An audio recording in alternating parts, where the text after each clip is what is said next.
On va parler on sort un peu du cadre, mais on parlera de la qualité des soins qui intéresse tous les services hospitaliers, sans exception. Il faut savoir que la non-qualité coûte cher. C'est devenu donc une exigence des usagers de la santé, donc les patients essentiellement, des usagers internes et externes, et particulièrement les patients, qui exigent donc une qualité des soins. C'est aussi une exigence de la tutelle, donc réglementaire, et une exigence des organismes financeurs, ceux qui financent la santé. On ne tolère plus donc la non-qualité qui coûte cher, particulièrement les caisses d'assurance, maladie et les instances donc de tutelle. Mais qu'est-ce qu'on entend par qualité des soins? Tout le monde parle de qualité, mais en fait, c'est quoi la qualité? Il y a plusieurs définitions. Elle peut être appréhendée de différentes manières. Il pourra s'agir donc de qualité de processus, c'est-à-dire qualité de procédure, c'est comment travailler. Ça pourrait être aussi une qualité, donc qualité des résultats, donc une mortalité moindre, ou bien des résultats intermédiaires, moins d'infections nosocomiales, donc moins de morbidité. Ça pourrait être aussi une qualité des ressources. En fait, va donc définir je vais retenir la définition de l'OMS qui récapitule donc la qualité. Elle l'a définie comme étant la délivrance à chaque patient d'actes diagnostiques et thérapeutiques qui lui assurera le meilleur résultat en termes de santé, conformément à l'état actuel de la science. Ça sous-entend donc une qualité de la procédure et donc des soins efficaces au meilleur coût pour un même résultat, c'est-à-dire efficient, au moins de risques iatrogènes, donc sûr, et pour sa plus grande satisfaction en termes de procédure, de résultats et de contact humain à l'intérieur du système de soins. Donc, par ailleurs, pour être de qualité, les soins doivent être aussi centrés sur la personne, c'est-à-dire en tenant compte de ses exigences personnelles, dispensés en temps utile, donc pas de retard de prise en charge, équitable, quelle que soit la personne, quelle que soit l'ethnie, la race, et intégré, c'est-à-dire que la personne pourra recevoir, bénéficier de soins à différentes étapes de son âge. Ça, c'est un peu une définition globale. Maintenant, le plus important, c'est comment atteindre cette qualité. Quelles sont les méthodes et les outils pour atteindre cette qualité des soins? Donc, on parlera ici de démarche. Donc, les établissements de soins ou bien à une échelle moins importante, les services doivent adopter des démarches qualité en établissement de santé. La qualité à l'hôpital, c'est quoi la démarche? La qualité à l'hôpital est l'aptitude à satisfaire les besoins exprimés ou implicites par l'engagement de l'établissement ou bien du service et de ceux qui y travaillent, donc les professionnels, par la mise en place d'actions d'amélioration du service rendu à l'usager, c'est-à-dire le patient, d'actions permanentes et systématiques. Quand on dit systématique, ça veut dire qu'il y a une méthode. Donc la qualité exige une méthode de travail. Je pourrais citer là différentes méthodes donc, existent, parmi lesquelles l'audit clinique dont on va en parler tout à l'heure. Il y a d'autres méthodes préventives, la méthode d'assurance, le plan d'assurance qualité, et puis la méthode qu'on connaît tous, c'est la revue de la mortalité et morbidité. C'est-à-dire qu'on se réunit pour discuter des cas de mortalité ou bien de complications qui surviennent pour y trouver la solution. Il y a différentes autres méthodes pour analyser les différentes défaillances qu'on appelle l'AMDEC, le benchmarking, etc. Toutes ces méthodes-là nécessitent des outils, des démarches. Par exemple, la feuille de relevé des données grille d'évaluation que tout le monde connaît. On peut utiliser les histogrammes pour établir, donc pour exposer les résultats, et puis un tas d'outils qu'on va utiliser. Donc, parmi toutes ces méthodes, j'ai pris donc comme type de description la méthode de l'audit, qui devrait être donc instaurée au niveau des services pour améliorer les prestations. C'est quoi l'audit clinique? La définition, c'est une méthode d'évaluation qui permet à l'aide de critères déterminés de comparer la pratique de soins à des références admises, en vue de mesurer la qualité de ces pratiques et des résultats de soins avec l'objectif de les améliorer. Ça, c'est la définition de l'Agence nationale française de développement de l'évaluation médicale. En d'autres termes, l'audit clinique est une méthode d'évaluation de nos pratiques qui mesure les écarts entre la pratique réelle qu'on fait par rapport à la pratique attendue ou bien recommandée, c'est-à-dire selon les recommandations, par exemple, de bonnes pratiques, à partir de critères d'évaluation. En fonction des résultats obtenus, les professionnels élaborent et mettent en place des actions d'amélioration de la qualité des soins. Voilà l'objectif final.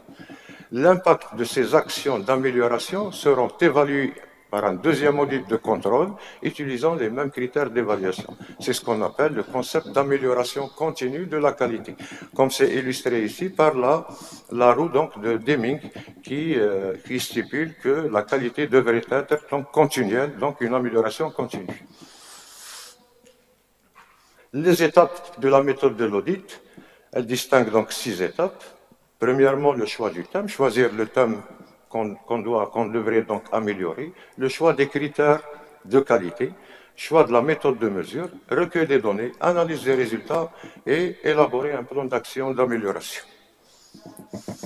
Le choix du thème. Le choix du thème prioritaire. Le thème d'audit est choisi en fonction de la fréquence, par exemple, de la pratique, du risque pour le patient, du potentiel d'amélioration et bien entendu, est-ce qu'il existe des références scientifiques, réglementaires ou bien professionnelles. C'est ce qu'on appellera donc, on commencera par le thème prioritaire en fonction de ces paramètres. Et puis, quand on a choisi le thème principal, par exemple la pose d'un cathéter, on va faire le bilan de l'existant, comment on y travaille. Deux situations sont observées, soit que nous disposons de référentiels, c'est-à-dire il y a des recommandations de bombing, etc., ou bien qu'il n'y a pas de référentiel. Dans les deux cas, selon le cas, s'il y a un référentiel, l'objectif sera d'identifier son niveau d'appropriation par les professionnels de la santé. S'il n'y a pas de référentiel, donc forcément il y a une divergence dans la pratique. Selon le cas, on va donc procéder à une mise à plat de la pratique afin d'identifier les points faibles par un entretien, auto-évaluation, anonyme, questionnaire. À ce stade-là, nous avons donc choisi le thème qu'on va améliorer. Nous avons fait un bilan de l'existant et nous connaissons où est-ce qu'il est le problème. On connaît donc les points faibles de notre pratique. On passe à l'étape suivante. Donc, une fois le thème choisi, on va choisir les critères à partir desquels on va comparer notre pratique par rapport à ces critères de qualité. Pour ce faire, il faut construire ce qu'on appelle un référentiel. Le référentiel, c'est quoi? Ça peut se décliner sous forme de procédure, protocole ou bien de fiche technique. Comment y arriver? On va procéder par l'analyse de la littérature. Donc, on va faire une revue de la littérature concernant ce thème. Donc, une revue de la littérature, la réglementation, les recommandations de bonnes pratiques si elles existent, des publications scientifiques sur le même thème. À partir de cette littérature, on va donc rédiger notre référentiel. Alors, à partir de ce référentiel rédigé, on va faire sortir ce qu'on appelle les critères de qualité qu'on va comparer par rapport à notre pratique. Le critère, c'est quoi? C'est un signe qui permet de porter un jugement valide sur la conformité de la pratique évaluée. Il est extrait donc de ce référentiel. Il doit comporter un intitulé, des éléments mesurables ou indicateurs, une valeur cible et des instructions ou bien une aide au remplissage. Troisième, choix de la méthode de mesure.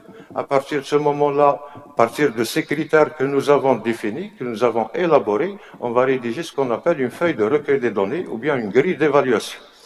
Et puis, on va préciser les modalités de notre évaluation. Le type d'étude. Est-ce qu'on va faire une étude prospective? Par exemple, quand on va évaluer des pratiques, il vaut mieux la faire en prospective. S'il s'agit d'évaluer la qualité et la tenue du dossier patient, par exemple, on fera une étude rétrospective sur dossier. On choisira la taille de l'échantillon. Est-ce qu'on va évaluer 30 pratiques, 40, etc. En général, 30 à 50 pratiques suffisent pour porter un jugement. La période d'évaluation doit permettre d'atteindre cet échantillon prévisionnel, généralement maximum 6 à 8 semaines. Il ne faut pas que ça perdure. La source d'information est-ce que ces données qualitatives, on va les apporter sont apportées par les professionnels ou bien recherchées sur un support d'information comme le dossier patient par exemple. Le mode de recueil des données, est-ce qu'on va procéder par une observation directe de l'acte et on note et on coche ou bien est-ce qu'on va procéder par une interview ou bien une auto-évaluation. Une fois la méthode de mesure choisie, on passera donc au recueil proprement dit des données et on organisera une réunion d'information, remplir la feuille de collecte et puis suivre l'évolution du recueil des données sur la période fixée. Cinquième étape, une fois donc tout l'audit terminé, on va procéder à l'analyse des résultats. Donc pour chaque critère, on va regrouper les résultats en pourcentage pour chaque critère. On va les présenter sous forme graphique pour une meilleure visualisation des points forts de notre pratique selon les valeurs cibles que nous avons fixées et aussi pour visualiser surtout les points faibles de la pratique.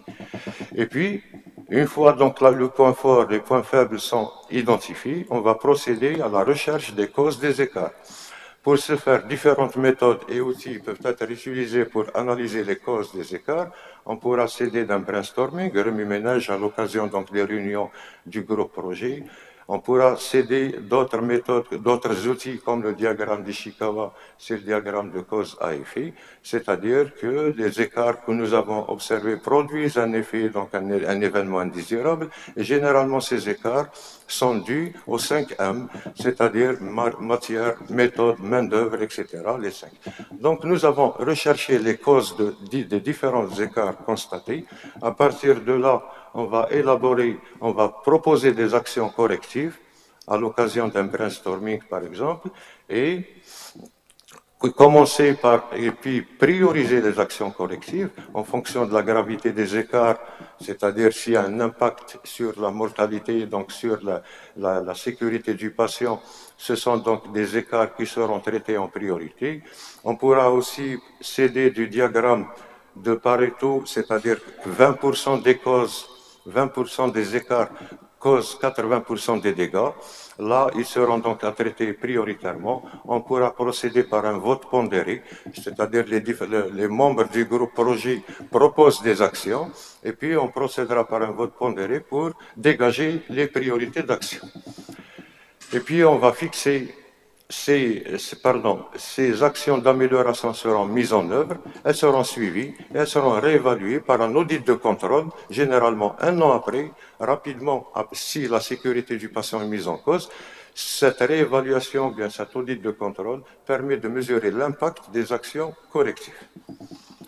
Et puis en parallèle, sur tout ça, on procédera par la construction d'indicateurs qualité, véritable tableau de bord de suivi de nos actions. Le tableau de bord qualité comprend les indicateurs suivants. Ça peut être des indicateurs de processus. Généralement, les indicateurs de processus, ce sont le taux de suivi des critères de qualité que nous avons vus tout à l'heure, qu'on va suivre sous forme d'un tableau de bord. Des indicateurs de résultats intermédiaires, par exemple la morbidité, infection associée aux soins, les taux de BMR, etc. Et des indicateurs de résultats finaux, comme le taux de mortalité ou bien la satisfaction des usagers. Tout ça, ce sont donc des indicateurs que nous allons suivre dans le temps. L'intérêt, ça mesure l'efficacité de notre système qualité. Ce sont des outils indispensables pour communiquer et maintenir la motivation du personnel et ça aide le personnel qualité à agir, réagir et prendre les bonnes décisions. Voilà, pour terminer, les facteurs de réussite d'un audit clinique relatif à l'application de l'audit. Il faut choisir un thème pertinent, répondant à une préoccupation réelle des professionnels pour lequel il existe des références, définir un objectif ciblé sur l'amélioration, composer un groupe de projets réunissant 3 types de compétences, donc des professionnels ayant une expertise sur le thème, un professionnel ayant des connaissances méthodologiques dans l'audit et professionnels ayant une connaissance de la pratique locale. Nommer un responsable de projet ayant une légitimité professionnelle et entraîner les cadres des unités de soins et l'ensemble des professionnels concernés par la pratique dans une démarche participative en démultipliant la méthode au sein de chaque unité de soins afin que tous s'approprient les principes de l'audit clinique et deviennent les acteurs du changement. Je vous remercie.